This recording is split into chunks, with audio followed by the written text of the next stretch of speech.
வணக்கம் பாலாஜி. நிச்சயமாக கோவை மாவட்டம் சூலூர் அடுத்த பள்ளப்பாளையம் பாதிநகர் பகுதியைச் சேர்ந்த தம்பதியினர் கடந்த வாரம் வரை போத்தனூர் பகுதியில் வசித்து வந்துள்ளனர். இந்த சமீபத்தில் தான் இப்பகுதியில் குடிபெயர்ந்துள்ளனர்.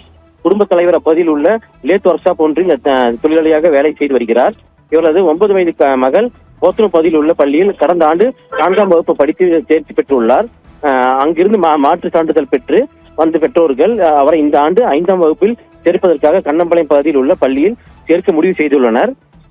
இந்த நிலையில் மோட்டார் சைக்கிள் அழைத்து சென்ற வாலிபர் இந்நிலையில் நேற்று இரவு சுமார் 7 மணி அளவில் அச்சிறுமி அருகில் உள்ள கடைக்கு சென்றுள்ளார். ஆனால் நீண்ட நேரமாகியும் அவர் வீட்டு திரும்பவில்லை. இதனால் பதற்றமடைந்த பெற்றோர்கள் சம்பவம் நடைபெற்ற கடைக்கு சென்று விசாரித்துள்ளனர். அப்பொழுது சிறுமியை அடையாளம் தெரியாத ஒரு நபர் தனது இருசக்கர வாகனத்தில் ஏற்றி அழைத்து சென்றதாக கடை உரிமையாளர் தெரிவித்துள்ளனர். இதனால் அதிர்ச்சி அடைந்த பெற்றோர்கள் மற்றும் உறவினர்கள் பல இடங்களில் தேடியும் சிறுமி கிடைக்கவில்லை. நேற்று இரவு முழுவதும் தேடியுள்ளனர். இதனைத் தொடர்ந்து சிறுமியின் பெற்றோர் சூலூர் காவல் நிலையத்தில் புகார் அளித்துள்ளனர். புகாரின் பெயரில் வழக்கு பதிவு செய்த காவல்துறையினர் அப்பகுதியில் உள்ள பொருத்தப்பட்டுள்ள சிசிடிவி கேமரா காட்சிகளை தீவிரமாக ஆய்வு செய்து வந்தனர்.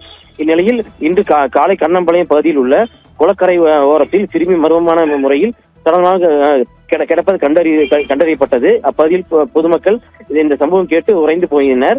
உடனடியாக இது குறித்து சூலூர் காவல் நிலையத்திற்கு தகவல் கொடுக்கப்பட்டது. சம்பவம் இடத்திற்கு விரைந்து வந்த காவல்துறையினர் சிறுமியின் உடலை கைப்பற்றி பிரேத பரிசோதனைக்காக அரசு மருத்துவமனைக்கு அனுப்பி வைத்தனர்.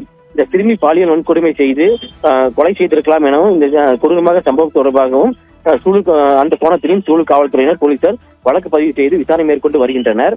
இந்த தீவிரமாக விசாரணை நடத்தி வரும் நிலையில் மேலும் அதே கண்ணம்பாளையம் பகுதியைச் சேர்ந்த 2 நபர்கள் தீவிரமாக தேடி வருகின்றனர். அவர்கள் தான் இந்த விபரீத கொடூரத்தின் பின்னணியில் இருக்கக்கூடும் எனவும் போலீசார் வலுவாக சந்தேகிக்கப்படுகின்றனர்.